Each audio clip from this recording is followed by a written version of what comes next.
you see that the line density gets reduced almost next to nothing in the last spectrum. You see only one small little blip at 3860 angstroms there. I hope you can see it. And so that is ultimately what we're looking for. We look for almost nothing because these are stars of the second generation. So they have very, very low abundance because abundance scales with line strength. So that's the absorption that's taking place in the stellar atmosphere. There's one more funny thing. Astronomers call all the heavy elements heavier than hydrogen and helium metals. So I'm no chemist. I'm an astronomer. I get away with that. And accordingly, we call the older stars the most metal-poor stars because they have less metals, less, smaller amount of heavy elements than the sun. So this is again with respect to the sun. So now you know what I mean when I talk about a metal-poor star. All right, so what can we do with stars? How do we find them? First of all, I have to show you the telescopes that we're using. Andrea already showed very beautiful pictures. We don't use laser guide stars. We just track because the stars, certainly in the Milky Way, are bright enough that we're observing. You see the Clay and Magellan telescopes there in Chile. They are 6.5 meter twin telescopes. And I typically use the one on the left, the Clay one there. And I took that one myself while I was observing a faint dwarf galaxy stars for 55 minutes at the time. Yeah, so we want to know the chemical composition of the stars because that gives us these clues about their age or formation era. We can't actually measure ages directly, but we do get this idea on the timing from the chemical composition because of this chemical evolution being a monotonously increasing function. Interestingly enough, most of the elements that we are interested in have wavelengths less than 4,000 angstroms. So we like the blue spectral range. That is, of course, a little bit hard to get, because the stars don't shine all that much in that regime, and the quantum efficiency of the CCDs isn't great either, and losses in general become worse the shorter you go. But nevertheless, you see two examples for spectra there at the bottom. Maybe we'll talk about the right one first. Iron over hydrogen is -4, so that would be 10,000 times less iron than in the sun. And this is probably a second generation star, or at least certainly a good candidate for a star of the very first generations. And you can see the line density there is very little. You see the crosscut spectrum at the top, and then the prepared for a talk spectrum there at the bottom, colored according to spectral range. But the lines that you see in the 2D spectrum there are the ones that that you see up at the top. So that is correct. That's reconstructed correctly. And in comparison to that, on the left, we have a spectrum of a star at -1.5. So that's only about a few hundred times less iron than in the sun. And you can see the line density has much increased there. So that's a reflection of the universe having created a whole lot more of all the elements. So the spectra look very, very different. And our job is then to analyze that and to come up with some interpretation of what it all means. Here are a few more. So what you just saw was an excerpt. So here's a full sequence starting at about -1. Again, compared to the sun, that would be 1/10 of the solar iron abundance, and the spectrum is riddled with lines there. And as you go further down, you look back in time, and it gets less and less. But if you come actually to the fourth spectrum, you see suddenly this big feature at 4,300 angstroms there. And so I wrote the emergence of carbon. So we're looking back and something is emerging. That's a little counterintuitive, but you can see it also in the bottom spectrum. That's the current record holder for, and these are both second generation stars. So actually what we have learned, and what you can clearly see here in the spectrum without any numbers, is that carbon played a very, very important role in the early universe. probably in facilitating the making of small stars, because it's actually not easy to convince the gas to cool to clump enough to then make small stars like the sun and less. That was not easy or is not easy with just hydrogen and helium gas. So it's actually not really an emergence of carbon, it just emerges in the spectrum. But it then probably somewhat faded away or just got diluted as time went on. But a lot of carbon was produced by the first stars, as far as we know, in these massive early explosions. All right, one more word on where we find these stars. I already alluded to it in the beginning, but it's often not entirely clear. So we sit about 2/3 on the way out in the disk. What we heard from Andrea was that, you know, she observes stars in the bulge in the very center of the Milky Way. This is the place where I do not want to look. I want to look in the complete opposite direction. I look in the halo. So that's that spherical envelope that you are seeing there.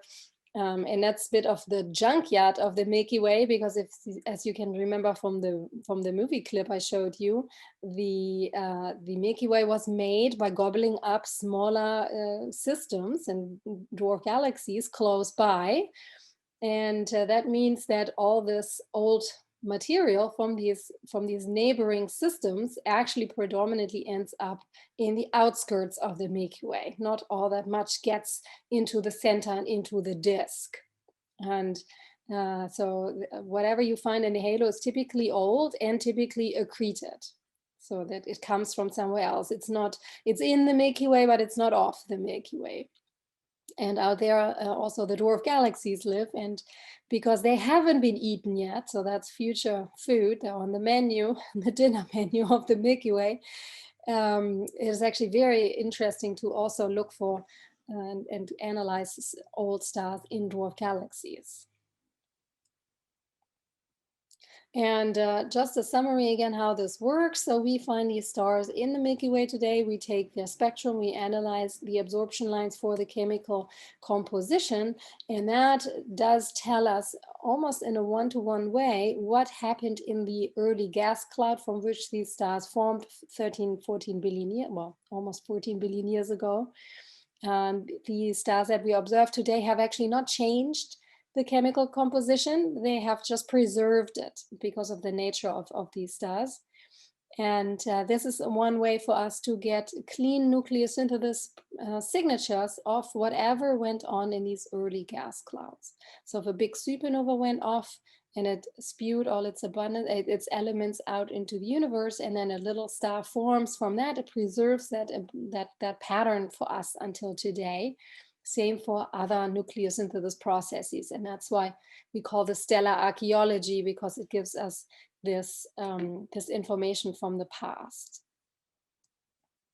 We have 13 billion years in between.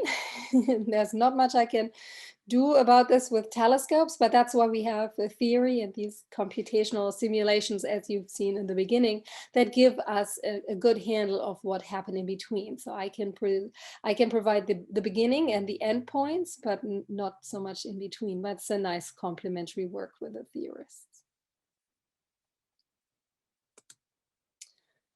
To be a little bit more tangible about what questions we want to answer with old stars. And again, let me remind you that the little stars with less than a solar mass have long lifetimes. The sun lives for 10 billion years, or is going to live for 10 billion years. It's currently about halfway through. And the little guys have a very long lifetime. And again, because they've preserved these early signatures that happened prior to their birth, we can use them to construct the origin and evolution of the elements and all the relevant nucleosynthesis processes for all the different element groups in the periodic table, all the way to thorium and uranium. And it's really quite exciting. Feels like there is one metal per star for every question you may have about the elements. And by also attempting to measure ages from, for example, radioactive thorium and uranium, we can place lower limits to the age of the universe, although that unfortunately has very large uncertainties. And so this is what we get from simply analyzing the stars and looking at the numbers. We can then take these numbers and interpret them further, and by trying to piece together the puzzle of what happened early on in the universe. And indirectly, of course, we do learn what came out of the first stars and the first supernovae, and that tells us about their nature. And where did these four stars formed? I alluded to that already. They must have formed in early galaxies. And so we get little glimpses of that. And of course, by studying also the stars in dwarf galaxies, we learn about the formation of the Milky Way. So overall, metal poor stars are a great tool for what we call near field cosmology, because they are the local equivalent to the high redshift universe. So we do not need to look for elements, for stars or objects that are very, very far away and whose light has traveled to us over billions of years. These old stars are in the Milky Way right now, and they're going to be there for quite a while. So there's no rush. I wanted to finish with a related topic and tell you a little bit about our recent work, which is quite nifty.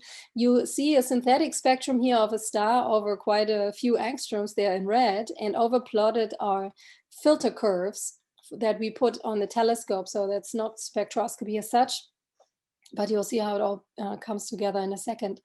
So if we zoom into just this little V filter, you can see now two synthetic spectra there with two different metallicities. And you can see that the more metal poor one, the red one, has a lot more flux because there's less absorption.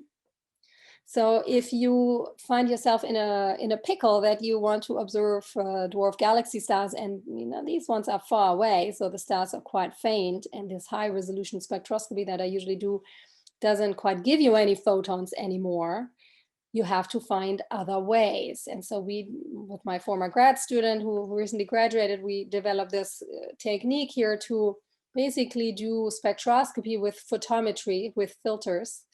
Because if you observe in this very narrow filter, you can make use of the fact that metal poor stars basically shine a lot brighter in that filter than more metal rich stars, as the blue one you can see there. There's a lot more absorption. And so for once, we're actually getting a bit of a bone here. We have so many losses, and you can see this in the overall spectrum there in the blue, but the metal poor stars make up for it, and they do shine brighter for us. And we have confirmed that this is true. And so the photometric metallicities, so the measure of the total amount of heavy elements in these stars, have been confirmed with spectroscopy. So by measuring iron absorption lines in the spectrum, so these were separate observations, we could show that yes, if you have the right filter combination and you do a whole lot of other things right, you can measure the element content of stars this way. So it's a combination of this narrow band filter together with several others. And we've done that specifically for one dwarf galaxy, Tucana 2. And oh, here it is again. Here's Tucana. So this is the Milky Way and all its dwarf galaxies. It's quite far south. And let me tell you briefly what we found when we did this. And this is just so marvelous. Tucana 2 is a small dwarf. It's one of the smallest dwarf galaxies. Let you know, you have just a couple minutes left. That's perfect. And it was really small, as you can see on the right panels there. And we played around a little bit and came up with candidates by selecting what the dwarf galaxy could be in terms of its stellar members. And you can see that without a special likelihood term for saying, okay, the galaxy needs to be this big, you can see all these extra members there. And so knowing that dwarf galaxies are old, we selected on metal poor stars with this filter. And we found that indeed there are a few stars much further out. So this is what Tucana looked like before 2018. And this is what it looks like now.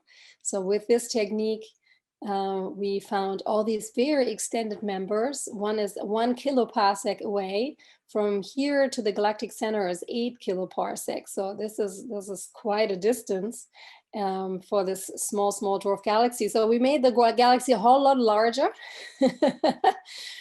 And it turns out that all the stars further out are very, very metal poor. They're called extremely metal poor. They have less than 1,000th of the solar iron abundance. And that makes it very exciting because it certainly confirms it's a very old system. But the question remains, how did it get so puffed up? How can a small galaxy actually be so much larger?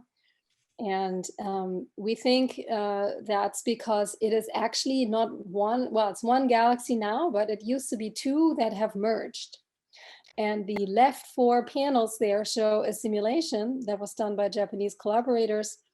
You can see the 2 piles of dots there merging and forming this very puffed up thing that is extremely metal poor and old, because these are just 2 first galaxies that merged in the early universe. So one of the earliest merger processes that probably has taken place.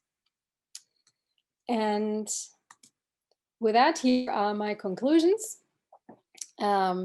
These observing metal poor stars in dwarf galaxies, also in the halo, offers us a lot of exciting ways to study the early universe. And with spectroscopy, we have this possibility to understand the origin and evolution of the chemical elements across time. And we get this information on nucleosynthesis, and we can even find out about dynamical processes like mergers. The problem is we don't have many galaxies that have bright enough stars, because they have so few stars overall. But the good news is that new galaxies are being discovered. So if we can't get more than a few stars in this system, we're just going to look at another one. And hopefully with future telescopes, like the giant Magellan telescope, we can have an even bigger glass to get more photons, as you know, in the next decade or so. Thank you so much.